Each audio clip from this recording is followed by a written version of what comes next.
Okay student, तो पॉलीहैलोअल्कीन में जो सेकेंड टाइप का हम लोग जो पॉलीमर पढ़ने जा रहे हैं वो बहुत इंपॉर्टेंट है और उसका नाम क्या है? टेफ्लॉन।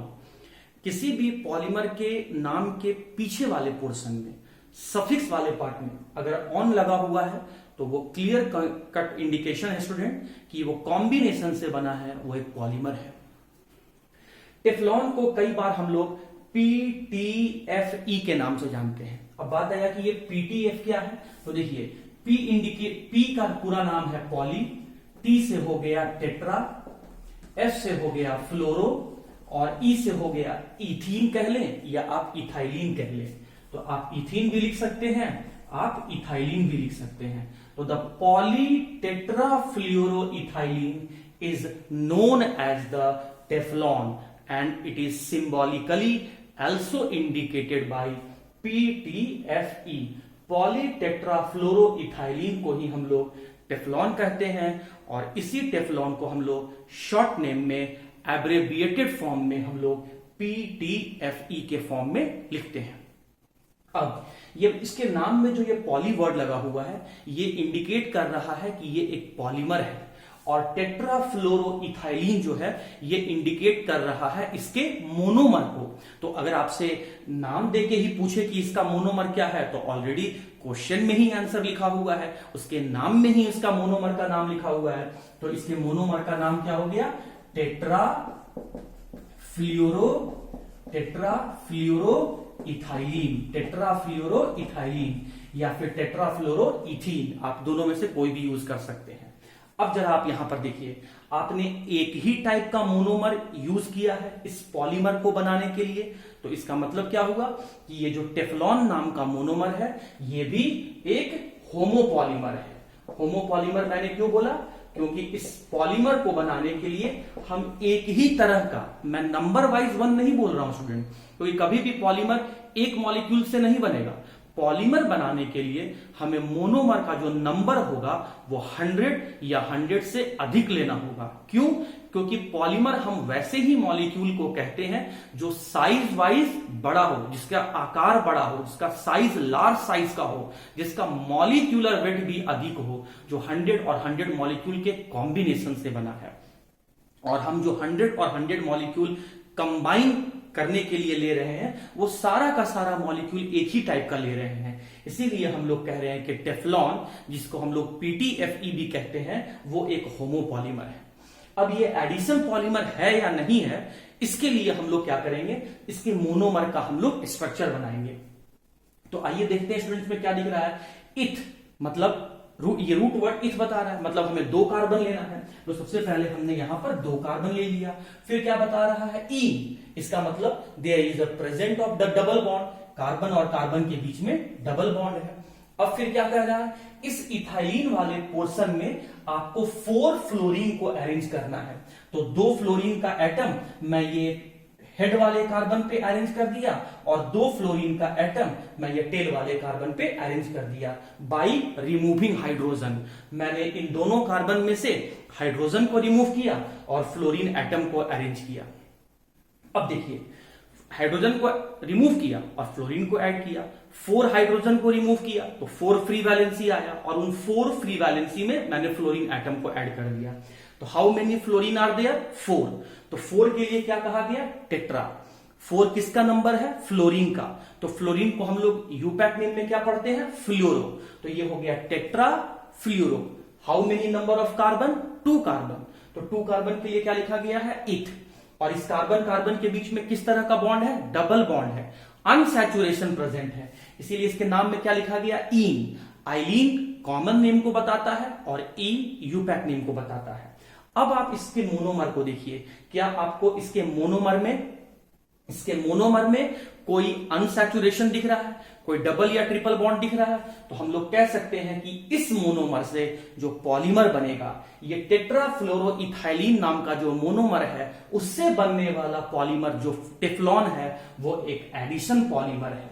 क्योंकि एडिशन पॉलीमर बनाने के लिए मोनोमर में अनसैचुरेशन मतलब डबल या फिर ट्रिपल बॉन्ड का होना जरूरी है। तो ये भी मैंने बता दिया। अब आगे स्टूडेंट, इसका यूज बहुत इंपॉर्टेंट है टेफ्लॉन से अगर मैक्सिमम टाइम कोई क्वेश्चन पूछा गया है तो उसको यूज को लेकर पूछा गया है। तो सबसे पहला यूज है इसका 2 यूज है, 2 यूज है स्टूडेंट। यूज तो बहुत सारे हैं लेकिन 2 इंपॉर्टेंट यूज हैं। तो पहला यूज क्या है इसका? Use for making of non cooking utensils, non sticky utensils, non sticky cooking utensil, non sticky cooking utensil.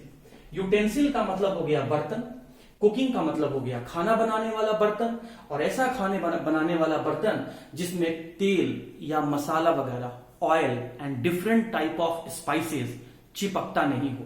या फिर हम ये कह लें कि कुछ ऐसे बर्तन भी होते हैं जिसमें थोड़ा सा तेल डालिए, थोड़ा सा घी यूज कीजिए और 3-4 पराठे बना के रेडी कर लीजिए। या हम में से कई लोग का कुकिंग करना एक हॉबी भी है। तो जो लोग कुक करते हैं वो जानते होंगे कि कुक करते समय जो मसाला वगैरह होता है वो उस पैन में, उस कंटेनर में चिपकना शुरू हो जाता है, और अगर मसाला वगैरह चिपकना शुरू हो गया तो उस खाने का टेस्ट खराब हो जाएगा। तो हम लोग उसको कुकिंग करते समय, खाना बनाते समय हम लोग इस बात का प्रिकॉशन लेते हैं, इस बात का ध्यान रखते हैं कि जो मसाला वगैरह है, जो स्पाइसेस वगैरह है, वो बर्तन में चिपके नहीं।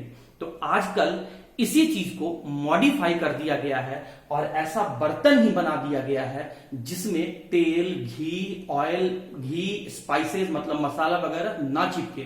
तो ऐसा बर्तन जिसमें तेल मसाला नहीं चिपकता हो, ऐसे बर्तन को बनाने के लिए हम जो पॉलीमर यूज करते हैं उसी को हम लोग कहते हैं टेफ्लॉन। याद रखिएगा, Teflon is the polymer which is used for making of non-sticky cooking utensil। नहीं चिपकने वाले जो खाने के बर्तन होते हैं, नहीं चिपकने वाले खाने के जो बर्तन होते हैं, ऐसे बर्तन को बनाने के लिए हम जो पॉलीमर यूज करते हैं, इसी पॉलीमर का नाम है टेफ्लॉन। और सेकंड जो बहुत इंपॉर्टेंट है, जो कई बार एग्जाम में पूछा गया है, gasket of pressure cooker. Gasket of pressure cooker. Student, pressure cooker तो आप लोग देखे होंगे। उस प्रेशर कुकर के हैंडल में वो जो रबर होता है, जिसको हम लोग अपने आम लैंग्वेज में, आम जिंदगी में रबर बोलते हैं, तो वो जो रबर है वो रबर नहीं, वो पॉलीमर है। और वो जो पॉलीमर है वो किसका बना होता है? टेफ्लॉन का बना होता है। और उस टेफ्लॉन मटेरियल, उस गैस्केट का फंक्शन क्या है? वो गैस को प्रिजर्व करके रखता है ताकि आपके कम टाइम में ही, मतलब कम समय में ही आपका खाना जल्दी बन जाए। तो उस मटेरियल को, प्रेशर कुकर की गैस्केट को, मतलब रबर को बनाने के लिए हम जो मटेरियल यूज करते हैं वो मटेरियल कौन सा है? टेफ्लॉन है। मैं बार बार बोल रहा हूं, टेफ्लॉन का ये दोनों यूज आपके कई सारे एग्जाम में आपके मल्टीपल एग्जाम्स में आपसे पूछे गए हैं कि नहीं चिपकने वाले जो खाने के बर्तन होते हैं या फिर प्रेशर कुकर का जो गैस्केट होता है, उसको बनाने के लिए हमें किस तरह का पॉलीमर चाहिए, तो उसका नाम है टेफ्लॉन, या फिर उसी का शॉर्ट फॉर्म है PTFE। अब हम आते हैं स्टूडेंट कि ये पॉलीमर बनता कैसे है। तो इस पॉलीमर को बनाने के लिए सबसे पहले हमने मोनोमर लिया, मतलब हमने टेट्राफ्लोरोइथाइलिन मॉलिक्यूल ले लिया। और पॉलीमर बनेगा कब? जब ऐसा मॉलिक्यूल 100 या 100 से अधिक हो और वो आपस में केमिकल बॉन्ड से कंबाइन कर जाओ। तो 100 और 100 से अधिक के लिए मैं मान लेता हूं यहां पर n मॉलिक्यूल्स मैंने लिया है, where the value of n is equal to और ग्रेटर देन 100। कैसे पढ़ेंगे? n molecule of unsaturated compound tetrafluoroethylene।